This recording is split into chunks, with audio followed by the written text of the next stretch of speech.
সবাইকে সাদর আমন্ত্রণ জানাচ্ছি। সুপ্রিয় দর্শক, আমাদের সবার কাছে সবচেয়ে প্রিয় হচ্ছে নিজের সন্তান, এবং আমরা জানি একটি পরিবারের শুরু হয় একটি নারী পুরুষের একত্রিত জীবনের মধ্যে যে গভীর বন্ধন তৈরি হয়, সেই গভীর বন্ধনের মধ্যে গভীরতম সূত্রটি হচ্ছে সন্তান। কিন্তু কখনো কখনো আমাদের এই বিয়ে বা বিবাহ ভেঙে যায়। এটি ভেঙে গেলে সন্তানের উপর কেমন প্রভাব পড়ে, বা কেমন প্রভাব পড়ে নারীটির উপর বা পুরুষের উপর, আমরা সে বিষয় নিয়ে আজকে আলোচনা করব। তবে প্রধানত আমরা সন্তানের উপর বিবাহ বিচ্ছেদের প্রভাব এটি নিয়ে আলোচনা করব। এ কারণেই আজকের আলোচনার শিরোনাম কিন্তু একই হচ্ছে, সন্তানের উপর বিবাহ বিচ্ছেদের প্রভাব। একজন স্বনাম খ্যাত মানসিক রোগ বিশেষজ্ঞ ডক্টর ফারজানা রহমান, তিনি আমাদের সাথে রয়েছেন। তিনি সহযোগী অধ্যাপক, জাতীয় মানসিক স্বাস্থ্য ইনস্টিটিউট এবং হাসপাতাল। এবং সুপ্রিয় দর্শক, আমাদের এই আলোচনায় কিন্তু আপনারাও যুক্ত থাকতে পারেন। পর্দায় দেখানো নম্বরে অথবা ফেসবুকে বা জুম আইডিতে গিয়ে প্রাসঙ্গিক বিষয়ে প্রশ্ন করতে পারেন, সমস্যা তুলে ধরতে পারেন। আমাদের অতিথি সানন্দে সহাস্য বদনে আপনাদের সমস্যার সমাধান করবে এবং প্রশ্নের উত্তর দেবে। ডক্টর রহমান, কেমন আছেন? ভালো আছি। আচ্ছা, আমরা বিবাহ বিচ্ছেদের যাওয়ার আগে আপনি একটু বলবেন যে বিবাহ বা বিয়ে কি, এবং বিবাহ বিচ্ছেদ বলতে আমরা কি বোঝাই? আসলে জাতি ধর্ম বর্ণ নির্বিশেষে প্রতিটি সমাজে, প্রতিটি ধর্মে বা প্রতিটি যে জায়গাগুলো আছে, সেখানে সামাজিক, পারিবারিক, ধর্মীয় এবং আইনগত স্বীকৃতির মাধ্যমে প্রধানত নারী এবং পুরুষের মধ্যে যে একটি চুক্তি সংগঠিত হয়, অথবা একটি ধর্মীয়, সামাজিক, আইনগত যে একটি প্রাসঙ্গিক ভিত্তি হয়, যেখানে নারী এবং পুরুষ পারস্পরিকভাবে তাদের একে অপরের আর্থিক, সামাজিক, পারিবারিক, শারীরিক এবং উত্তরাধিকারকে সামাজিক এবং পারিবারিক পবিত্রতার মাধ্যমে বা ধর্মীয় একটি আইনগত স্বীকৃতির মাধ্যমে উত্তরাধিকারের সন্তান বা উত্তরাধিকার জন্মের যে স্বীকৃতি, সেটাকেই কিন্তু আমরা বলতে পারি সহজ কথায় এটি একটি একত্র বাসের চুক্তি, এবং যার মাধ্যমে উৎপন্ন হওয়া সন্তান সামাজিকভাবে গৃহীত হবে এবং স্বীকৃত হবে এবং উত্তরাধিকারও পাবে। তাহলে বিবাহ বিচ্ছেদ কোনটা? হ্যাঁ, বিবাহ বিচ্ছেদও ঠিক একইভাবে যখন কোনো একটি দাম্পত্য জীবন যে কোনো কারণে যখন সেটা একটি অসহনীয় পর্যায়ে চলে যায়, তখন যখন এটি একটি পারিবারিক, আইনগত বা ধর্মীয়ভাবে যখন এটির এই এক একটি ধর্ম বা এক একটি ভাবে এক একটি সমাজে আইনে এক একভাবে এই বিবাহ কালটা শেষ হয়ে যায়, তবে যখন এই চুক্তি বা প্রতিবিধানটি সমাপ্তি লাভ করে বা সম্পর্কটি যখন শেষ হয়ে যায়, তখন আমরা এটাকে বিচ্ছেদ বলতে পারি। আচ্ছা, এই বিচ্ছেদের পেছনে অনেকগুলো কারণ রয়েছে, পুরুষের দিকের কারণ বা নারীর দিকের কারণ। তো আপনার দৃষ্টিতে এই প্রধান প্রধান কারণ কোনগুলো? আমরা জানি যে আসলে যতগুলো বিধান রয়েছে, হ্যাঁ, সেটা ধর্মীয়, সামাজিক, রাজনৈতিক, সাংস্কৃতিক যেটাই বলি, তার মধ্যে কিন্তু বিবাহ বিচ্ছেদটাই আসলে সবার জন্য কখনো কখনো এটার ফলাফলটা অনেক সময় শুভ হয় না, বা বিভিন্ন ধরনের বিতর্ক থাকে এটা ঘিরে, এবং অনেকগুলো বিষয় কিন্তু এর সাথে যুক্ত থাকে। যেমন সাধারণত দেখা যায় যে কোনো একটি ধর্মে যদি পারস্পরিক অশ্রদ্ধা বা অসম্মান থাকে, অথবা যেই জায়গাটায় খুব দাম্পত্য কলহ যা একেবারে সহিংসতায় রূপ নেয়, অথবা যদি এখানে যে কোনো এক পক্ষ যদি মাদকাসক্ত থাকে, অথবা যে সংসারের যে বা নিজেদের মধ্যে যে দায়িত্বহীনতার বিষয় থাকে, সহিংসতার বিষয় থাকে, এই বিষয়গুলো যদি থাকে, এবং কখনো কখনো দেখা যায় যে কিছু ক্রনিক শারীরিক কিছু যে অসুস্থতা, আবার কিছু মানসিক অসুস্থতা, যেমন সিজোফ্রেনিয়া বা বাইপোলার বা মাদকাসক্তি, ব্যক্তিত্বের সমস্যা, বা অনেক সময় অনেক গুরুতর মানসিক রোগ, এগুলার পাশাপাশি কিছু জটিল হরমোনজনিত রোগ বা এই ধরনের রোগে একাধিক্রমে যদি থাকে, অথবা যদি যে কোনো কারণে প্রতিবন্ধিতাজনিত কোনো সমস্যা থেকে থাকে। সন্দেহবাতিকগ্রস্ততা, এর কারণে কি বিবাহ বিচ্ছেদ হতে পারে? আপনাকে অনেক ধন্যবাদ। যে এমন একটি প্রসঙ্গ আপনি তুলে এনেছেন, আসলে নারী পুরুষের সম্পর্কের মধ্যে এক ধরনের একটা অসুস্থতা আছে যেটাকে আমরা বলি ডিলিউশনাল ডিসঅর্ডার, বা এই যে সন্দেহ প্রবণতা, এটা মারাত্মক আকার ধারণ করে সিজোফ্রেনিয়া বা এই ধরনের কোনো রোগের ক্ষেত্রেও। তখনও কিন্তু আসলে আমরা অনেক সময় নিরাপত্তার কারণেও অনেক সময় কিন্তু এটা একটা মানে চিকিৎসকরাও বলে থাকেন যে এই ধরনের সম্পর্কে যে কোনো এক পক্ষ যার ডিলিউশনাল ডিসঅর্ডার থাকে বা যে এই ক্রনিক সিজোফ্রেনিয়া আক্রান্ত হয়ে যায়, এই ধরনের সন্দেহ থাকে, স্বামীকে বা স্ত্রীকে সন্দেহ করে। বিশেষ করে পুরুষদের মধ্যে এই রোগটি দেখা যায় বেশি, ডিলিউশনাল ডিসঅর্ডার, এবং অ্যালকোহল বা যে কোনো ধরনের মাদক থেকেও কিন্তু এই ধরনের সন্দেহ দেখা দিতে পারে। এই ধরনের ক্ষেত্রে কিন্তু অনেক সময় চিকিৎসকরাই বলেন যে বিবাহ বিচ্ছেদ অথবা কিছু দিনের জন্য আলাদা থাকা, এতে দুজনেরই নিরাপত্তা, বিশেষ করে যে এই ডিলিউশনাল ডিসঅর্ডার বা যেই মানসিক রোগে ভুগছে তার যে স্ত্রী বা স্বামী, তিনি অত্যন্ত ঝুঁকির মধ্যে থাকে। তো তখন কিন্তু এটা অনেক সময় মানে হত্যা বা আরো মানে হত্যা বা এই ধরনের সহিংসতার ক্ষেত্রেও চলে যায়। এই জন্যই আলাদা থাকে, এই জন্যই তখন। আচ্ছা, আরেকটা ব্যাপার, সাধারণ মানুষের ধারণা যখন একজন নারী এবং পুরুষ বিবাহ বন্ধনে আবদ্ধ হয়, দুজনের মধ্যে সব ব্যাপারেই মিল থাকতে হবে। কিন্তু আমরা জানি মানুষ যেভাবে তার সৃষ্টি হয়েছে, গড়ে উঠেছে, কখনোই দুটো মানুষের মধ্যে একত্রে থাকতে হলে যে শতভাগ মিল, এটি সম্ভব না, কিছু তো মিলবে না।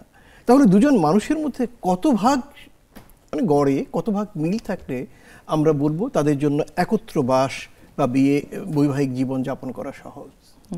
আসলে আপনি যদি একটু চিকিৎসক বা বৈজ্ঞানিক দৃষ্টিকোণ থেকে দেখেন, একজন নারী এবং পুরুষ তারা যদি আত্মীয়তা ছাড়া যদি তাদের মধ্যে বিয়ে হয় বা বিবাহ ঘটিত হয়, তাহলে তাদের যে জেনেটিক যে ব্যাপারগুলো সেটা কিন্তু এক ভাগও মিলবে না, 0.0001% মিলার সম্ভাবনা নাই। কিন্তু মানসিকতার দিকে তো মিলতে পারে। কিন্তু মানসিকতার দিকে মিলে, এবং যখন আমাদের সেই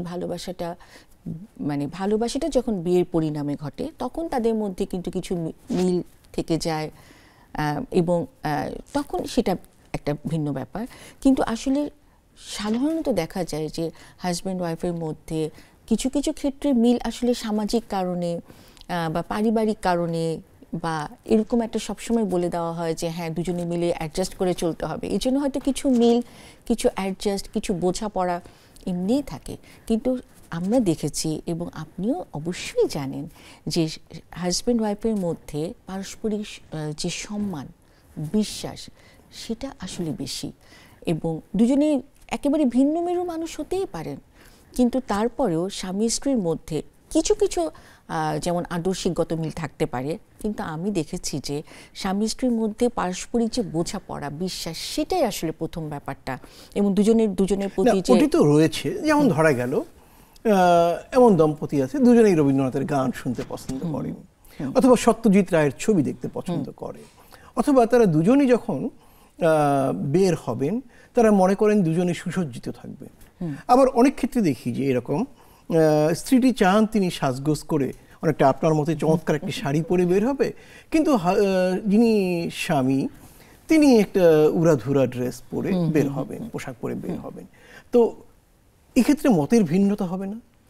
সেটাই, এখানে কিন্তু মতের ভিন্নতা হয়, বা আমরা অনেক সময় অভিযোগও করতে দেখি। কিন্তু আপনি দেখবেন যে বুদ্ধিমান স্ত্রী বা উনি হয়তো মনে করছেন হ্যাঁ ঠিক আছে, হয়তো আমাদের পোশাকের ক্ষেত্রে আমাদের রুচিটা ঠিক না, কিন্তু আমার ক্ষেত্রে তিনি খুব সংবেদনশীল, বা আমার নিরাপত্তার ব্যাপারে, আমার চাহিদার ব্যাপারে, আমার হৃদয়ের যে আবেগ অনুভব, সেটাকে সম্মান করার ব্যাপারে তিনি 100 ভাগ। কাজে আসলে এই বিষয়টা নিয়ে যে ছোটোখাটো মানহানিমান হয় না তা না, বা ছোটোখাটো এক ধরনের অতৃপ্তি, এক ধরনের কষ্ট থেকে যে যায় না তা বলবো না, কিন্তু আসলে সময়ের স্রোতে এই বিষয়টা আমার মনে হয় দুজনের মধ্যে বোঝাপড়াই করে নেন। তার মানে বিয়ের আগে মানসিক ক্ষেত্রে অনেক মিল থাকতে হবে, এটি বড় কোনো বিষয় না। আচ্ছা, এই ক্ষেত্রে স্বামী এবং স্ত্রী বা উল্টো দিকে স্ত্রী এবং স্বামী বয়সের বিষয় কি কোনো ভূমিকা পালন করে বলে আপনি মনে করেন? আসলে এটা খুব গুরুত্বপূর্ণ প্রশ্ন। সাধারণত আমি বলবো যে ব্যতিক্রম নিয়ম প্রমাণ করে, কিন্তু আসলে স্বামী স্ত্রীর মধ্যে বয়সের ব্যবধান একটি খুব গুরুত্বপূর্ণ বিষয়, সাধারণত 3 থেকে 5 বছর। বা এই বিষয়টা তার কারণ কি, আমাদের যে একটা নারী পুরুষ সবাই তো একটা নিজস্ব জীবন চক্র আছে। তো সেই সময় যে দুজনেরই যে যৌবন, দুজনেরই যে প্রৌঢ়ত্ব, দুজনেরই বার্ধক্য, বিষয়গুলো যদি একই সাথে সমাপতিত হয় তাহলে পরস্পরকে বোঝার জন্য সুবিধা হয়। তো এবং শারীরিকভাবে মানসিকভাবে সাধারণত দেখা যায় যে দুজনের মধ্যে বয়সের একটা সুন্দরতম পার্থক্য থাকলে সেটা বিষয়। তবে আমরা ব্যতিক্রম দেখছি এবং ব্যতিক্রমগুলোই আসলে নিয়ম প্রমাণ করে। সব ধরনের বিষয় আসলে হতে পারে। সেক্ষেত্রে বিবাহ বিচ্ছেদ হলো, ধরুন পুরুষটির উপরে কেমন প্রভাব পড়ে?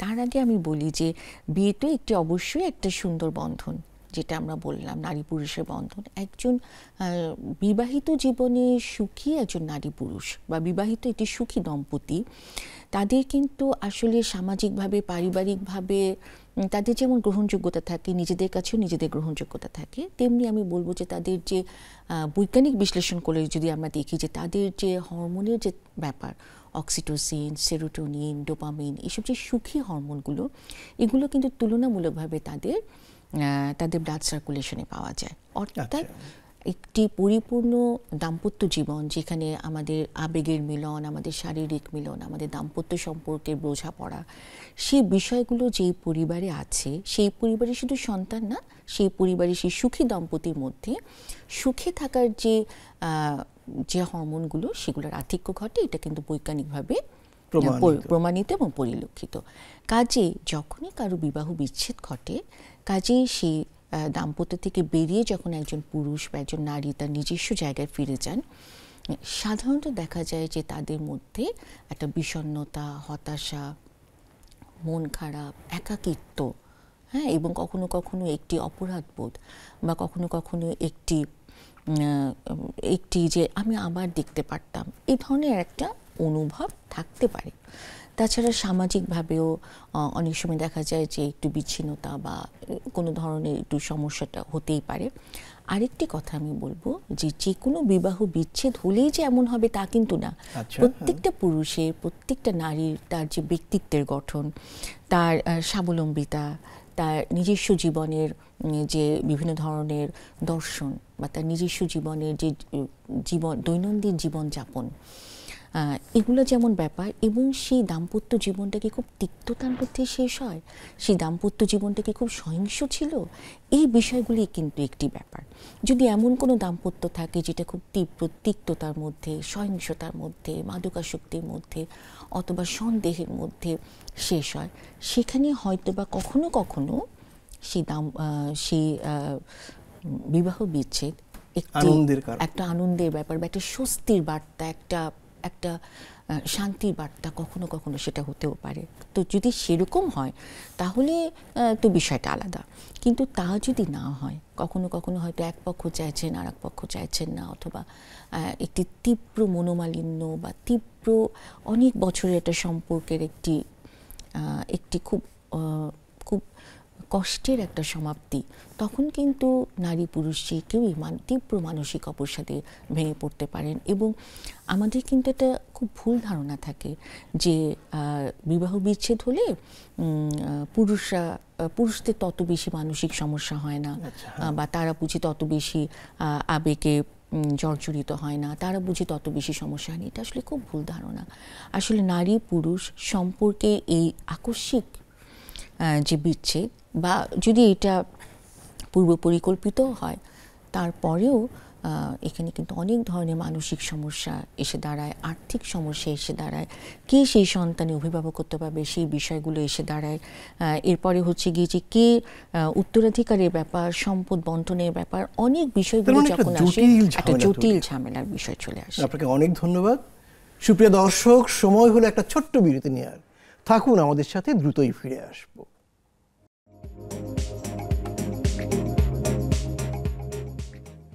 সঙ্গে থাকার জন্য অনেক অনেক অভিনন্দন। সুপ্রিয় দর্শক, আমরা কথা বলছি সন্তানের উপর বিবাহ বিচ্ছেদের প্রভাব। থাকুন আমাদের সঙ্গে।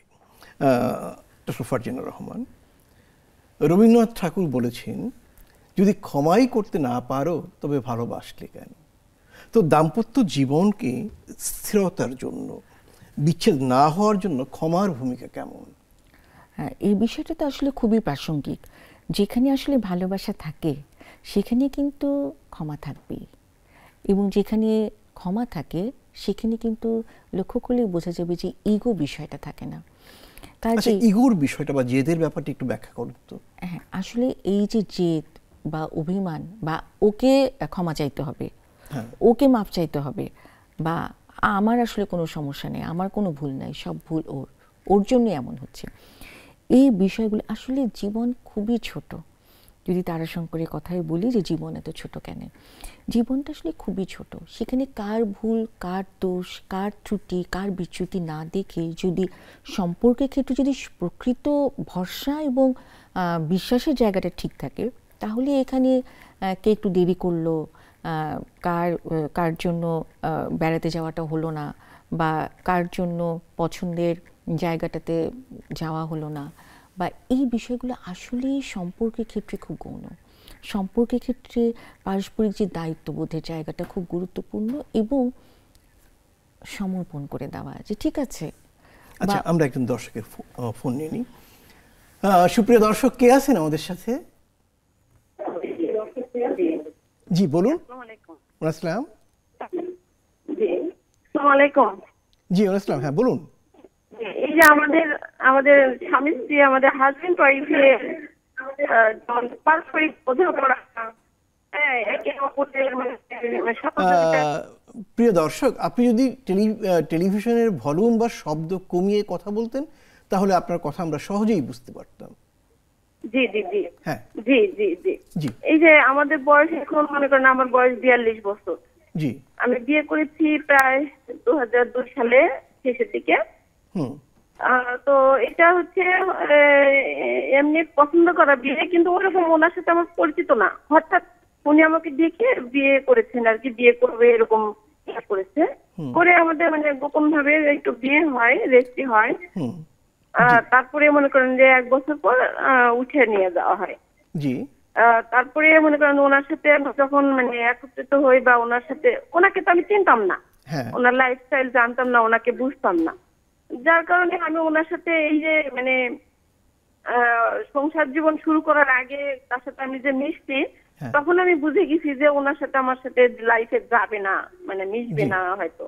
তো এখন আমার ভাই বোন ছিল অনেকগুলা, 4-5 বোন আছে, যার কারণে আমি ওনার সাথে মানে হইনি, সংসার বিচ্ছেদ করিনি, আমার বোনদের উপর প্রভাব পড়বে। এখন ওই ত্যাগটা করেছি। হ্যাঁ, আমি তখন অনার্স পড়ি, আমি ভালো স্টুডেন্ট ছিলাম, তো আমার বিয়ে করার কোনো ইচ্ছাই ছিল না, কিন্তু আমার পারিবারিক ভাবে হয়ে যায় যে এখন আমি এই অবস্থায় জীবনযাপন করছি। এখন মনে করেন যে আমার একটু বয়স হয়ে যাচ্ছে, আমি মনে করেন যে আমি চাচ্ছি ওনার সাথে ভালো বিহেভ পেতে, যে আমার খোঁজ খবর নিতে, আমি কেমন আছি, আমি কি চাই, আমার মানসিক আমরা বুঝতে পেরেছি, আপনি থাকুন। আমি এখন অসুস্থ, ডায়াবেটিস আছে। হ্যাঁ জি, আমরা বুঝতে পেরেছি, আপনি থাকুন আমাদের সাথে। ডক্টর ফারজানা রহমান, আসলে আমার মনে হয় যে এই স্বল্প পরিসরে তো না সমস্যাটা নিয়ে একটু বিস্তারিত বসা উচিত। তো আমি খুব আমন্ত্রণ জানাবো, উনি যদি আমাদের জাতীয় মানসিক স্বাস্থ্য ইনস্টিটিউট অথবা যে কোনো একটু মনোরোগ বিশেষজ্ঞের কাছে যান, গিয়ে ওনার কথাগুলো যদি উনি বলেন, এবং আমরা যদি দুজনের সাথে কথা বলি একটু বিশদভাবে, তাহলে কিন্তু বিষয়টা বুঝতে পারবো। দেখুন, উনি কিন্তু যথেষ্ট ইন্টেলিজেন্ট, উনি বুঝতে পেরেছিলেন যে সেই সময় হয়তো তাদের মধ্যে মনের যে সম্পর্ক সেটা হয়তো হবে না, কিন্তু পারিবারিক চাপে বা পারিবারিক প্রেক্ষাপটে উনি বিয়েতে রাজি হয়েছিলেন। তো আমার মনে হয় যে এতদিন যখন উনি আছেন, তো দুজনের হয়তো অনেক কথা তৈরি হয়েছে, দুজনেই হয়তো জীবনের একটা পর্যায়ে পার করেছেন, হয়তো সন্তান এসেছে জীবনে, অনেক সুন্দর সুখের মুহূর্ত আছে, যেমন তেমন না দুজনকে বুঝতে না পারার কষ্টও আছে। তো আমি বলবো ওনারা যদি একটু সময় করে আমাদের কাছে আসেন, যে বিশেষ করে ওনার হাজব্যান্ডের কোনো মাদকাসক্তি বা ব্যক্তিত্বে কোনো সমস্যা, তৃতীয় কারো উপস্থিতি, বা বিয়ের আগেও অন্য কাউকে তার পছন্দ বা তার মন জুড়ে অন্য কারো উপস্থিতি বা আরও অনেক ধরনের, বা অনেক সময় কিন্তু আপনি লক্ষ্য করবেন যে আমাদের সমাজে বিয়েটা কিন্তু শুধু দুটো মানুষের মধ্যে হয় না, বিয়েটা হয় দুটো পরিবারের মধ্যে। তো অনেক সময় যে কোনো একটি পুত্রবধূ হয়তো পরিবারের সেই গ্রহণযোগ্যতাটা পায় না, তখন একটা তিক্ততা তৈরি হয় অনেক সময়, বা অনেক সময় সেই এমনও হতে পারে যে একজন আরেকজনকে বোঝাতে পারছে না তারা কেমন ধরনের মানুষ একজনে। হ্যাঁ, এটাও খুব চমৎকার একটা কথা বলেছেন। অথবা দুজন দুজনকে বোঝাতে পারছেন না যে দুজনেই দুজনকে অনুভব করেন। তো এই বিষয়গুলোর জন্য আসলে আমরা আছি, এবং আমরা সবসময় বলি যে অনেক সময় যে কোনো এক পক্ষের কোনো মানসিক সমস্যা, কোনো শারীরিক সমস্যা অথবা আচরণগত সমস্যার জন্য আমাদের দূরত্ব তৈরি হয়। অতএব আমাদের দর্শক যিনি প্রশ্নটি করলেন তাকে আমরা বলছি যে আপনারা দুজনেই একজন মনোরোগ বিশেষজ্ঞের কাছে গিয়ে একটু কাপল থেরাপি বা দাম্পত্য জীবনের কথাগুলো খুলে বলুন। জি, ধন্যবাদ। আচ্ছা, আরেকটা কথা, সেটা হলো আমরা এখন সন্তানের প্রসঙ্গে আসি। জি, সন্তানের উপর বিয়ে ভেঙে যাওয়ার প্রভাব কেমন, কতটা? আচ্ছা, আমি আগেই বলবো যে সন্তানের উপরেও কিন্তু কতগুলো প্রভাব আসতে থাকে। একটি হচ্ছে গিয়ে মানসিক প্রভাব, সেটা আমরা পরে, শারীরিক প্রভাব সেটা নিয়ে আমরা পরে কথা বলছি। এরপরে কিন্তু আর্থিক প্রভাব। বাবা মার মধ্যে যদি বিচ্ছেদ হয়, তাহলে যে কোনো একজন যদি বেকার থাকেন বা তার যদি কোনো আয়ের সংস্থান না থাকে, সন্তানটি কিন্তু অনেক সময় আর্থিক বিপর্যয়ের সামনে পড়ে। এর পাশাপাশি আছে পারিবারিক বিপর্যয়। একটি পরিবারের বিচ্ছেদ হলে যে কোনো সন্তানটিকে তার পরিবারের অন্য জায়গায় চলে যেতে হয়, তাই না? তার বাবা মাকে বাদ দিয়ে হয়তো তার ফুপু বা খালা বা দাদা বা নানা এনাদের বাসায় চলে আসতে হয়। সেখানে তার নতুন করে একটি খাপ খাওয়ানোর বিষয় থাকে। এর সাথে থাকে তার সামাজিক সমস্যা, তার স্কুলিং বা তার যে শিক্ষা প্রতিষ্ঠান। অনেকেই কিন্তু বাবা মার বিচ্ছেদ শুনলে তার সাথে খুব দুঃখজনক হলেও তাদের সাথে হয়তো অন্যরা বন্ধুত্ব করতে দেয় না, যে না, ওর বাবা মার বিচ্ছেদ হয়ে গেছে। অথবা সে বিভিন্ন ধরনের বুলিংয়ের শিকার হয়, একাকিত্ব ব্যাপার থাকে। শুধু তাই না, অনেক সময় কিন্তু আইনগত বিভিন্ন ধরনের জটিলতা হয়, উত্তরাধিকারের ব্যাপার থাকে, তাকে হয়তো আদালতেও যেতে হতে পারে। এই ধরনের ব্যাপারগুলো, সম্পত্তির বিষয়গুলো হয়তো বিবাহ বিচ্ছেদের পরে, বাবা মার বিবাহ বিচ্ছেদের পরে বাবা হয়তো ধনী ছিলেন বা উচ্চ মধ্যবিত্ত একটা অবস্থা ছিল, তার যে সামাজিক যে অবস্থান, আর্থিক অবস্থানের একটা অবনমন ঘটে। এর পাশাপাশি শারীরিক ক্ষেত্রে অনেক সময় অপুষ্টির অভাব, এই বিষয়গুলো থাকে। সবচেয়ে যেটা খুব গুরুত্বপূর্ণ, মানসিকভাবে একটি সন্তান বিবাহ বিচ্ছেদের পর খুবই বিপর্যয়ের মধ্যে দিয়ে যায়। আমরা আলোচনাটা চালিয়ে নেওয়ার আগে একজন দর্শকের প্রশ্ন নিচ্ছি। কে আছেন আমাদের সাথে? জি, আমি নাম বলতে চাই না। আচ্ছা, ঠিক আছে, আপনার সমস্যাটি বলুন। কোশ্চেনটা হচ্ছে, আমার বাচ্চা একজনের বয়স 7 বছর, একজনের বয়স 8 বছর। হ্যাঁ, ওরা যে কিছুদিন আগে যে এই যে 15-16 জুলাইতে যে গন্ডগোল হলো, ওই যে গোলাগুলি সব দেখার পরে ওরা রাতে ঘুমায় না। রাতে ঘুমানোর পরে 1 ঘন্টা পর হঠাৎ করে উঠে বসে যায়, ওদের মুড খারাপ থাকে। ওদের নানা ছিলেন আবার পুলিশ, কোনো চ্যানেল আসলেই ওদের আম্মুকে জিজ্ঞাসা করে, আম্মু তোমার বাবা, আমাদের নানাও কি এরকম গুলি করছেন? এবং কোনো চ্যানেল দেখলেই বলে কি এখানে কি গোলাগুলি দেখাবে। ওরা খুব মন খারাপ থাকে, খায় না, মানে রাতে ঘুমায় না। আচ্ছা, আমরা বুঝতে পেরেছি, মানে এই চলমান সহিংসতার প্রভাবে দুটো বাচ্চারই জীবন ভিন্ন রকম হচ্ছে। জি, যদিও এটা আমাদের বিষয় না, তারপরে আমার মনে হয় একটু উত্তর দেওয়া উচিত। আমরা তো বুঝতেই পারছি যে এই ধরনের বিষয়গুলো একটি আস্থাহীনতা তৈরি হয়, আস্থাহীনতার সংকট তৈরি হয়, বিষণ্ণতা এবং স্ট্রেসের মতো একটি মারাত্মক ঝুঁকির মধ্যে দিয়ে আমাদের সন্তানরা যায়, যেটা পরবর্তীতে তাদের জন্য ঝুঁকি তৈরি করতে পারে। হ্যাঁ, সম্পর্কের ক্ষেত্রে জটিলতা হতে পারে, বা এই যে বিশ্বাস করার যে প্রবণতা, একটি শিশুর যে সুস্থ হয়ে বেড়ে ওঠার যে প্রবণতা, এই বিষয়টা বাধাগ্রস্ত হতে পারে। শিশুটি দুঃস্বপ্ন দেখতে পারে। কাজে আমাদের তো সেক্ষেত্রে এই বাচ্চা দুটোকে নিয়ে এই যে বাবা যিনি আমাদের প্রশ্ন করলেন, তিনি কোন ডাক্তারের সাথে যোগাযোগ করবেন? তিনি অবশ্যই, আমি বলবো যে জাতীয় মানসিক স্বাস্থ্য ইনস্টিটিউট বা যে কোনো সরকারি মেডিকেল কলেজে বা বেসরকারি মেডিকেল কলেজের সাইকিয়াট্রি যে ডিপার্টমেন্টটা, সেখানে গিয়ে ক্লিনিক্যাল সাইকিয়াট্রিস্টের সাথে বা ক্লিনিক্যাল সাইকোলজিস্টের সাথে। আচ্ছা, আপনি আরেকটু বিষয় বলবেন, এই যে মানসিক রোগ বিশেষজ্ঞ যারা, এদের মধ্যে শিশুদের জন্য কি আলাদা কোনো মানসিক রোগ বিশেষজ্ঞ রয়েছে? জি, এখন আমাদের বাংলাদেশে এই ব্যাপারে অনেক বিস্তৃত পটভূমি তৈরি হয়েছে। আমাদের এই এখন শিশুদের জন্য মনোরোগ বিশেষজ্ঞ বা চাইল্ড সাইকিয়াট্রিস্ট তৈরি হচ্ছে, এবং চাইল্ড সাইকিয়াট্রিস্ট আছে, এবং এখন অনেকেই আছেন সরাসরি চাইল্ড সাইকিয়াট্রিস্ট হিসেবে তারা কাজ করছেন এবং শিশুদের মনোরোগ এর ব্যাপারে তারা দেখছেন। তো ওনাকে আমরা, সুপ্রিয় দর্শক, আপনি শিশু দুটোকে নিয়ে একজন শিশু মনোরোগ বিশেষজ্ঞের পরামর্শ নিলেই দুটো বাচ্চা তাদের পুরোপুরি স্বাভাবিক জীবনে ফেরত আসতে পারবে। হ্যাঁ, যেমনটি আমরা বলছিলাম শিশুদের উপরে যে প্রভাব পড়ছে বিবাহ বিচ্ছেদ, আমরা যেটা বলছিলাম যে বিবাহ বিচ্ছেদটা যখন হয় তখন বিশেষ করে সেই বাচ্চাগুলো তাদের মধ্যে এক ধরনের নিরাপত্তাহীনতা তৈরি হয়, বিষণ্ণতা তৈরি হয়, একাকিত্ব তৈরি হয় এবং তাদের যে আত্মবিশ্বাসের জায়গাটা সেখানে মারাত্মক ঘাটতি ঘটে। এবং জেনেটিকভাবে প্রত্যেকটি শিশুর মধ্যে কিন্তু বাবা এবং মা তারা দুজনেই সমানভাবে থেকে যান। কাজেই এই বিষয়গুলো তাদের মধ্যে এক ধরনের নিরাপত্তাহীনতা তৈরি করে এবং অনেক সময় আমরা দেখেছি যে তীব্র ক্ষোভ হয়, নিজের উপরে রাগ হয়, শিশু নিজেকে আঘাত করে, অনেক সময় তারা একটু কিশোর বয়স হলে তারা আত্মহত্যার দিকে চলে যায় এবং যেটা খুব দুঃখজনক সেই বিষয়টা হচ্ছে সাধারণত বিবাহ বিচ্ছেদের ফলটা যখন খুব তিক্ততা বা সহিংসতার মধ্যে দিয়ে শেষ হয়, সেই সব শিশুদের মধ্যে অপরাধ প্রবণ হয়ে ওঠার একটি প্রবণতা দেখা দেয়। তাদের মধ্যে ব্যক্তিত্বের সমস্যা পরবর্তীতে গড়ে উঠতে পারে। অন্যের সাথে একটি সম্পর্কের ব্যাপার বা সম্পর্কের শুরু, কথোপকথনের শুরু, এখানে তাদের সমস্যা হয়। অনেক সময় তাদের মধ্যে সহিংসতা, অন্যকে হত্যা করা এবং যে কোনো অপরাধের সাথে আঘাত করা, অন্য সাথে যে কোনো অপরাধের সাথে সহজেই সম্পৃক্ত হয়ে যাওয়ার প্রবণতা থাকে এবং দেখা যায় যে তাদের নিজেদের মধ্যেও ব্যক্তিত্বের সমস্যা থাকে। আমি এই কথাটি বলছি। আলোচনাটা আমরা চালিয়ে নেব, তার আগে একটা ছোট্ট বিরতি নিচ্ছি। সুপ্রিয় দর্শক, থাকুন আমাদের সাথে, সময় হয়েছে বিরতি নেয়ার, দ্রুতই ফিরে আসবো।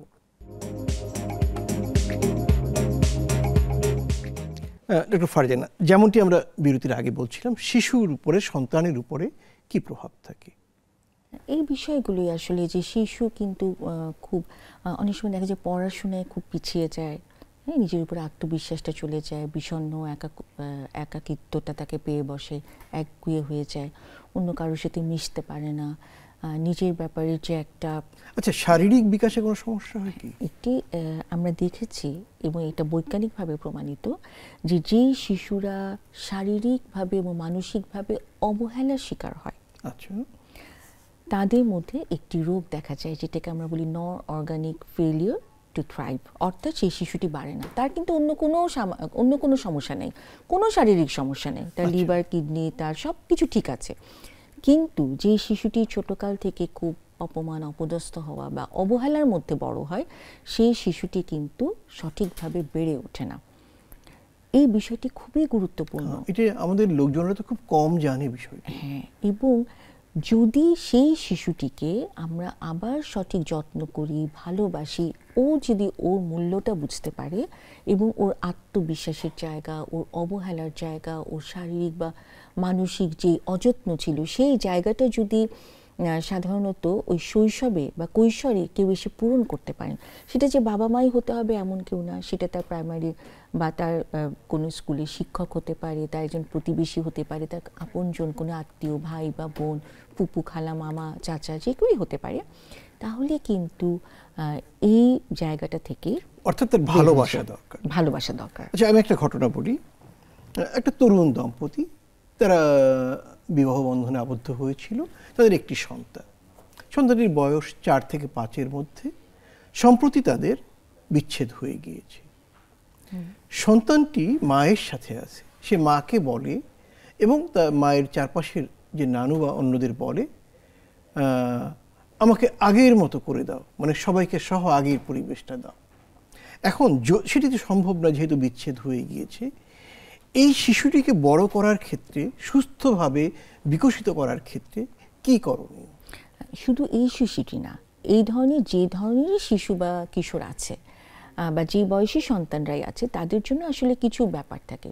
প্রথমেই বলি যে বিবাহ বিচ্ছেদটা তো এই জন্যই হয় যখন দুজনের উপস্থিতি যখন অসহনীয় হয়ে দাঁড়ায় বা বিবাহ বিচ্ছেদটা যখন অপরিহার্য হয়ে দাঁড়ায়, তখনই তো বিবাহ বিচ্ছেদটা হয়। তো এক্ষেত্রে একটা কথা মনে রাখতে হবে যে হয়তো সঙ্গী হিসাবে তারা যথার্থ ছিলেন না, কিন্তু যে কোনো শিশু, কিশোর, সন্তানের জন্য তারাই কিন্তু যথার্থ বাবা মা। এবং যে কোনো বিষয়ে এক্ষেত্রে উচিত সেই শিশুটি বা কিশোরটির কাছে বাবা মার কোনো নেতিবাচক কথা বা কোনো সমালোচনা বা কোনো তাকে ছোট করা, তার ব্যাপারে কোনো না বোধক কথা বলা থেকে বিরত থাকা। এবং একটি শিশু কিশোরের অনেকগুলো জায়গা থাকে, তার শিক্ষা প্রতিষ্ঠানে প্যারেন্টস মিটিং থাকে, তার শিক্ষা প্রতিষ্ঠানে বিভিন্ন জায়গা থাকে। এই জায়গার দায়িত্বগুলো তখন কিন্তু বাবা মা একটি সিঙ্গেল ইউনিট, তারা তখন কিন্তু তারা একটি বিচ্ছিন্ন দম্পতি না, তখন তারা একটি সিঙ্গেল ইউনিট এবং তারাই কিন্তু দুজনের মধ্যে বোঝাপড়া করে সেই সন্তানটির দায়িত্ব বহন করবেন। এবং আরেকটি বিষয় খুব গুরুত্বপূর্ণ, যে বাবা এবং মায়ের আচরণ যাই হোক না কেন, দিন শেষে শিশুটির মনে যেন নিরাপত্তাহীনতার জন্ম না দেয়, বা তাদের আচরণে শিশুটি যেন বিষণ্ণতা বা নিজের প্রতি যে তার আত্মবিশ্বাস, সেই জায়গাটি ঘাটতি যেন না হয়, এটি বাবা মা দুজনেই তাকে বলবে সবসময়ের জন্য। আচ্ছা, এই প্রসঙ্গে আরেকটা জিনিস জানতে চাচ্ছি, সেটা হচ্ছে যে শিশুর বাবা মা বিচ্ছেদ হয়েছিল, ওই শিশুটির জীবনেও কি বিচ্ছেদের প্রবণতা থাকবে? আচ্ছা, প্রথমে একটা কথা বলি, যে শিশু বিভিন্ন ধরনের গবেষণা, আমি সবসময় এখানে এভিডেন্স বেসড কথাগুলো বলারই চেষ্টা করি, গবেষণা ভিত্তিক কথাগুলি বলার চেষ্টা করি, যে শিশুটির জীবনে বিচ্ছেদ এসেছে, বাবা মায়ের বিচ্ছেদ, যে শিশুটির মধ্যে বাবা মায়ের মধ্যে বিচ্ছেদ হয়েছে, সেই শিশুটি কিন্তু সাধারণত কখনোই চায় না যে তার জীবনে বিবাহ বিচ্ছেদ এসে তার সন্তানদের জীবনটি এরকম প্রশ্নবিদ্ধ হয়ে দাঁড়াক। তারা কিন্তু যে কোনোভাবেই চেষ্টা করে এই বিচ্ছেদ থেকে নিজেদেরকে রক্ষা করতে। এবং আপনি দেখবেন যে অনেক বিখ্যাত দম্পতি আছে যে তাদের জীবনে কোনো না কোনো পর্যায়ে তাদের বাবা মার বিবাহ বিচ্ছেদ ঘটেছে, এবং অনেক প্রতিকূল পরিস্থিতিতেও তারা কিন্তু বিচ্ছেদ দেয়নি। এবং আপনি যেটা বলেছেন, তারা তখন ক্ষমার ব্যাপারটি, ইগোর থেকে দূরে থাকার ব্যাপারটি, এই যে জীবনের যে সুন্দরতম চর্চাগুলো, সেগুলোর চর্চা করেছেন। এবং তবে হ্যাঁ, কিছু কিছু তো বিষয় থেকেই যায়, যেমন কিছু মানসিক রোগ আছে, কিছু শারীরিক রোগ থাকে, বিশেষ করে কিছু মানসিক রোগ, যেমন দীর্ঘমেয়াদী কিছু মানসিক রোগ থাকে। সেক্ষেত্রে কিন্তু অনেক সময় দাম্পত্য জীবনে বিচ্ছেদ অনিবার্য হয়ে দাঁড়ায়। তবে আমি আমাদের দীর্ঘ জীবনে দেখেছি এবং বিভিন্ন ধরনের গবেষণালব্ধ ফল থেকেও দেখেছি যে সন্তানরা কিন্তু কখনোই বিবাহ বিচ্ছেদ প্রবণ থাকে না। তারা কিন্তু যে কোনো মূল্যে, যে আমি যে কষ্টটা পেয়েছি, ব্যাপারটা উল্টো হয়। আচ্ছা, আরেকটা বিষয় বলুন, একটি 14 বছরের মেয়ে, তার বাবা মায়ের মধ্যে বিচ্ছেদ হয়েছে, ছেলেও হতে পারত। সেই মেয়েটির বা সেই সন্তানটির আমরা প্রায়ই দেখি তার নানা জাতীয় মনোদৈহিক সমস্যা, মাথা ব্যথা করছে, চোখ ভেঙে আসছে, শরীর ভেঙে আসছে। এ থেকে মুক্তি পাওয়ার জন্য এই কিশোরীটি কি করতে পারে? আচ্ছা, অনেক সময় এখানে একটি কথা খুবই গুরুত্বপূর্ণ, যে এই ধরনের সম্পর্কের ক্ষেত্রে অনেক সময় কিন্তু বিষণ্ণতা, একাকিত্ব, অ্যাংজাইটি বা বিভিন্ন ধরনের মনোযোগ আকর্ষণের একটা চেষ্টা, হ্যাঁ, যে এখন বিবাহ বিচ্ছেদ হলেই মা তার জীবনযুদ্ধে আরও বেশি জড়িয়ে পড়েন, বা অনেক সময় মাও বিষণ্ণতায় ভোগেন, বা মেয়েটি যদি বাবার কাছে থাকে তিনিও বিষণ্ণতা ভোগেন, যেটা আমরা বলি যে সোমাটোফর্ম ডিসঅর্ডার, বা অনেক সময় অনেক ধরনের মাথা ব্যথা বা অনেক ধরনের সমস্যা নিয়ে আসে কিশোরী মেয়েটি। এটা কিন্তু সাধারণত এই বয়সী শিশু এবং কিশোরদের মধ্যে তারা কিন্তু মন খারাপ এ কথাটা এভাবে বলতে পারে না। তারা কিন্তু এই মনোদৈহিক যে বিষয়গুলো, যেমন মাথা ব্যথা, চোখ ব্যথা, ভালো লাগছে না, এইভাবে করে তারা অনেক সময় তার বহিঃপ্রকাশ ঘটায়। অর্থাৎ তারা কিন্তু বাবা মা মনে করে যে এরকম কোনো একটা ব্যাপার হলে, বা সে যে কষ্টে আছে এটা মনে করলে হয়তো বাবা মারা এক হয়ে যাবেন বা তাকে আরও বেশি মনোযোগ দেবেন। আর অনেক সময় কিন্তু বিষয়টা একেবারেই বিষণ্ণতার সতর্কবার্তা। এই ব্যাপারে কিন্তু এই ধরনের কোনো সমস্যা হলে এটাকে কিন্তু খুব মনোযোগের সাথে দেখতে হবে, খুব ভালোবাসা এবং মমতার সাথে বিষয়টি দেখতে হবে। আচ্ছা, এর বাইরে আমরা যে বিষয়গুলো আলোচনা করলাম, বাবা মায়ের বিবাহ বিচ্ছেদের কারণে আর কি প্রভাব পড়তে পারে এটি সন্তানের মধ্যে? সাধারণত যেটা হয় যে বাবা মার মধ্যে বিচ্ছেদ হয়ে গেলে একটি পরিবারে যেটা হয় যে ওই সন্তানটির প্রতি অনেক সময় সুপারভিশনটা সঠিকভাবে হয় না।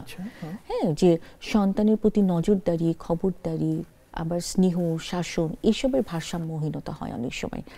যে অনেক সময় সেই সন্তানটি নানার বাসায় বড় হয় বা দাদার বাসায় বড় হয়, অনেকে মনে করেন যে বাচ্চাটাকে বেশি মানে অনেক সময় শাসনের যে একটা ভারসাম্য এটা রক্ষা হয় না। তো এই সময় আমরা দেখি বিশেষ করে কিশোর কিশোরীরা অনেকেই বিভিন্ন ধরনের অপরাধপ্রবণ অসামাজিক কার্যকলাপের সাথে জড়িয়ে পড়ে। নেশা বা ড্রাগ অ্যাডিকশন, এগুলো এটা একটা বড় বিষয়। হ্যাঁ, অনেক সময় তারা কিন্তু যেহেতু নজরদারি বা অনেক সময় কুসঙ্গে পড়ে যায়, খারাপ সঙ্গে পড়ে যায়, আচরণগত জটিলতা দেখা দেয়। এবং আপনি যেটা বললেন যে মাদকাসক্তি এবং বিভিন্ন ধরনের নেশা বা নেশা গ্রহণের সাথে তারা যুক্ত হয়ে যায়। এবং মাদকাসক্তিরও একটি অন্যতম কারণ কিন্তু পরিবারে বাবা মার বিবাহ বিচ্ছেদ। আচ্ছা, এর বাইরে যে সহিংস আচরণ শিশুর মধ্যে আমরা দেখি, 14 বছরের বা 15 বছরের ছেলে শিশু সে কিশোর গ্যাংয়ের সাথে যুক্ত হয়ে গিয়েছে, বিচ্ছেদ হওয়া পরিবারের সন্তানের মধ্যে কি এই প্রবণতা বেশি দেখা যায়? শুধু বাংলাদেশ না, সমগ্র বৈশ্বিক প্রেক্ষাপট যদি আমরা গবেষণা করে দেখি, সেখানে কিন্তু দেখানো হয় যে বা বিভিন্ন গবেষণায় বারবার উঠে আসে যে কিশোর অপরাধ যারা করে থাকে তাদের মধ্যে দেখা যায় যে মার কম বয়সে মাতৃত্ব এবং বিবাহ বিচ্ছেদ একটা অনেক বড় বিষয়। এই যে একটি শিশু সহিংস হয়ে ওঠে, সেটা কিন্তু এমন হতে পারে, আসলে গবেষণায়ও বারবার উঠে আসে এই বিষয়টা, যে হয়তো তার বাবা বা মার জীবনে ডোমেস্টিক ভায়োলেন্স বা যেটাকে আমরা বলি যে বিভিন্ন ধরনের সহিংসতা, এই বিষয়টি হয়তো সে দেখেছে, বা হয়তো পরিবারে কোনো মাদকাসক্ত তার বাবা বা যৌতুকের জন্য কোনো নির্যাতন বা শারীরিক নির্যাতন, মানসিক নির্যাতন হয়তো সে নিজে প্রত্যক্ষ করেছে দেখে সে এই ব্যবহারটি করে থাকে। অথবা অনেক সময় যেটা হয় যে স্কুলে আসলে কিন্তু এই ধরনের শিশুরা খুবই বুলিংয়ের শিকার হয়, যদি কোনোভাবে কেউ শুনে পেলে বা জেনে যায় যে। আচ্ছা, বুলিং শব্দটা আমরা বাংলায় বলতে পারি টিটকারি, না? টিটকারি বা তাকে নিপীড়ন বা তাকে ছোট করা, উপহাস করা, তাকে নিয়ে ব্যঙ্গ বিদ্রূপ করা, তাকে সে আঘাত পায় মানসিক বা শারীরিকভাবে, এমন বিষয় করা।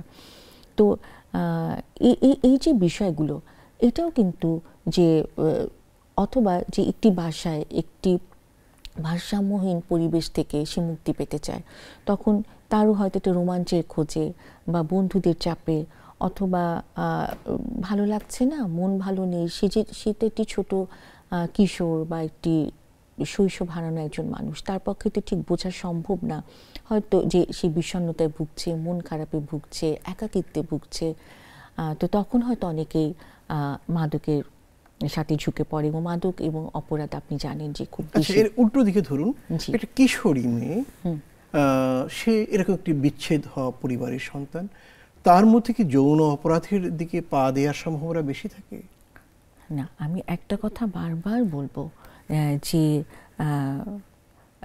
অপরাধের দিকে, বিশেষ করে এই ধরনের অপরাধের দিকে আসলে যে সে খুব প্ল্যান করে যায়, মোটিভ নিয়ে যায়, তা কিন্তু না। কিন্তু যায় কি কখনো কখনো আরেকটি কথা, একটি 14 বছরের শিশু যাই করুক না কেন, সেটাকে কিন্তু অপরাধ হিসাবে আমি অপরাধ বললে ধরুন আমরা অনেক দেশে দেখি যে খুব কম বয়সী কিছু নারী শিশু মাদক পাচার বা এই ধরনের বিষয়ের সাথে যুক্ত হয়েছে। হ্যাঁ, সেটা হয়তো আসলে কখনো কখনো তাদের সাথে এই ধরনের আচরণ করে দেখেই হয়তো সে বিষয়টার সাথে যুক্ত হয়ে যায়। তবে এই ধরনের আচরণের সাথে সে হয়তো অভ্যস্ত, বা এই ধরনের আচরণ সে পেয়েছে, সেই জন্য হয়তো সে আচরণের সাথে সে সম্পৃক্ত হয়ে যায়। শেষ প্রশ্ন, আমরা একেবারে শেষ পর্যায়ে, সেটা হলো এই যে বিচ্ছেদ হওয়া পরিবারের সন্তানদের শারীরিক, মানসিক এবং সামাজিক বিকাশ নিশ্চিত করার জন্য প্রয়োজনীয় ক্ষেত্রে রাষ্ট্রের কোনো প্রতিষ্ঠান গড়ে তোলা দরকার কিনা, যেটা পৃথিবীর অনেক দেশে রয়েছে? হ্যাঁ, আসলে কিন্তু যে সন্তানগুলো বিচ্ছেদের কারণে বা কোনো কারণে, অনেক সময় কিন্তু এরা পথশিশু হয়ে যায়, অনেক সময় কিন্তু এরা একটি জনস্রোতে ভেসে আসা একটি কিশোর জনগোষ্ঠী হয়ে যায়। তাদের জন্য কিন্তু রাষ্ট্রীয়ভাবে আমাদের দেশে বন্দোবস্ত আছে, যে বিভিন্ন ধরনের ভাসমান শিশু, ছিন্নমূল শিশু, এতিম শিশু, যখন বিবাহ বিচ্ছেদ একটা পর্যায়ে তারা এরকম হয়। তবে আমি বলবো যে এই ব্যাপারে আসলে আরও রাষ্ট্রীয় উদ্যোগ নেওয়া প্রয়োজন। আরেকটি কথা যেটা আমরা হয়তো এই পর্যায়ে আসলো না, যে সব বিবাহ বিচ্ছেদেই যে শিশু কিশোর আক্রান্ত হবে, তাদের মানসিক রোগ হবে, তাদের মানসিক সমস্যা হবে, এমন না।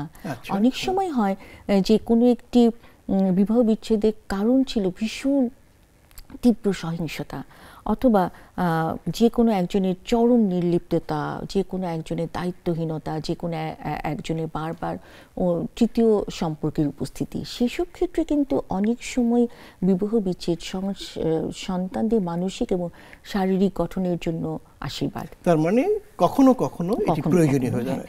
এবং তাছাড়াও একটি সন্তানের ব্যক্তিত্ব, তার চারপাশের পরিপার্শ্বিকতা তাকে সুস্থ রাখার জন্য ভূমিকা রাখতে পারে। অনেক অনেক ধন্যবাদ চমৎকার আলোচনা করার জন্য। সুপ্রিয় দর্শক, বিয়ে করা বা বিবাহ বন্ধনে আবদ্ধ হওয়া খুব সহজ কাজ, কিন্তু একটা সন্তানকে পৃথিবীতে আনার আগে অন্তত বেশ কয়েকবার ভাবা দরকার। কারণ সে নিজে আসছে না, তাকে আমন্ত্রণ জানিয়ে আনা হচ্ছে। তাকে বড় করার অর্থাৎ বিকশিত করার, সেটি শারীরিক, মানসিক এবং সামাজিকভাবে বিকশিত করার দায়িত্ব যারা নিয়ে আসছে তাদের জন্য। যদি বিয়ের প্রথমেই আপনারা অনুভব করেন বা আমরা অনুভব করি যে এই সম্পর্কটা টেকসই হওয়ার সম্ভাবনা কম, তাহলে সন্তানদের আনা উচিত না। আর যদি এনেই ফেলেন, সেক্ষেত্রে বলবো সেই সন্তানটি যেন কোনোভাবেই মানসিক রোগী, শারীরিকভাবে ক্ষতিগ্রস্ত বা সামাজিকভাবে ক্ষতিগ্রস্ত না হয়, সেদিকে কিন্তু আমাদেরই নজর দিতে হবে। একটি সেই রবীন্দ্রনাথের কথাটাই, ক্ষমা করতে পারলে ভালোবাসা যায়, এবং ভালোবাসতে হলে ক্ষমা করতে হবে। যদি আমরা পরস্পরকে বুঝি, অন্যের মত এবং মর্যাদাকে শ্রদ্ধা করতে পারি, এবং নিজের কথা বলার আগে অন্যকে শুনতে পারি, এবং দুটো মত মিলে একটি যৌথ মত তৈরি করতে পারি, তাহলে কিন্তু বিচ্ছেদ হবে না। আমরা চাই প্রত্যেকটি পরিবার সুখী হোক, এবং সেই সুখী পরিবারের শিশুরা আলোকিতভাবে মানুষ হোক। সবার জন্য শুভকামনা রইল, নিরন্তর শুভকামনা এবং সুস্বাস্থ্য কামনা সহ শেষ করছি।